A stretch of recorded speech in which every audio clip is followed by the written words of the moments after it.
সকল অডিয়েন্সের জন্য সকালে একটি গাছ আপনাদের মাঝে নিয়ে এসেছি। আপনারা অবশ্যই গাছটি দেখতে পাচ্ছেন এবং গাছটি চেনা খুব কঠিন। এই গাছটি সকলেই নাম জানে না। আসলে এই গাছটি খুব গুরুত্বপূর্ণ কাজে দেয়। আপনারা অবশ্যই দেখতে পাচ্ছেন গাছটি এমন একটি রোগের কাজে দেয়, সেটা খুব গুরুত্বপূর্ণ বিষয়। গাছ আসলে গাছ এমন একটা প্রকৃত জিনিস, পৃথিবীর প্রকৃতময় সৌন্দর্য সৃষ্টি করে। দেখেন বন্ধুরা, গাছটা দেখে কি চেনা যাচ্ছে আপনাদের? আমিও কিন্তু গাছটা দেখে অবাক হয়ে গেছি। এই গাছটা শর্ট করে পাওয়া যায় না। এই গাছটির নাম হচ্ছে মরিক্কা গাছা, আবার মরিচ গাছা বলিয়েন না, মরিকা গাছা। দেখেন তো গাছটি চিনতে পারছেন? আবার মরিচের মতো ধরছে। দেখেন, আমি দেখাচ্ছি, এই দেখেন মরিচা গাছা। এই গাছটি 3টি রোগের খুব গুরুত্বপূর্ণ কাজ করে। কোনো মা বোন, কোনো ভাই দাদা যদি সঠিকভাবে এই গাছটিকে সেবন করে, তাহলে এই রোগ থেকে মুক্ত পাইতে পারে। সৃষ্টিকর্তার প্রতি সয়ে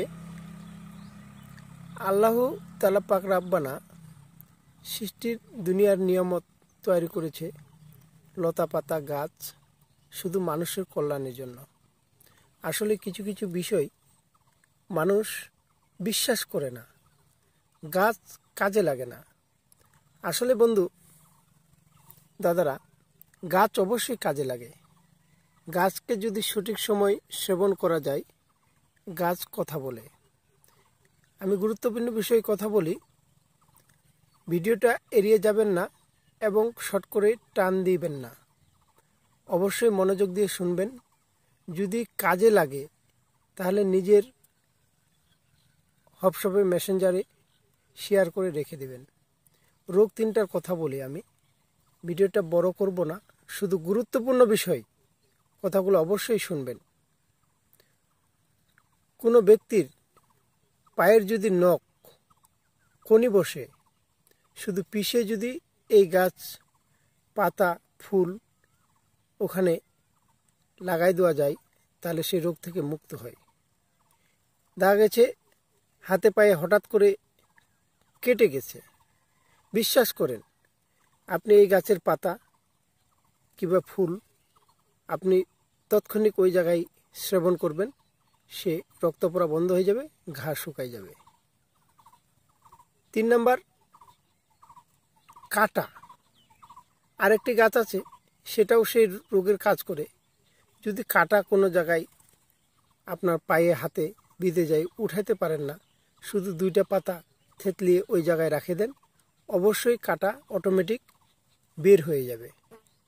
তাই গাছ চিনলে জড়ি, না চিনলে ভাত রান্দা খড়ি। আসলে ভিডিওটা বড় করব না।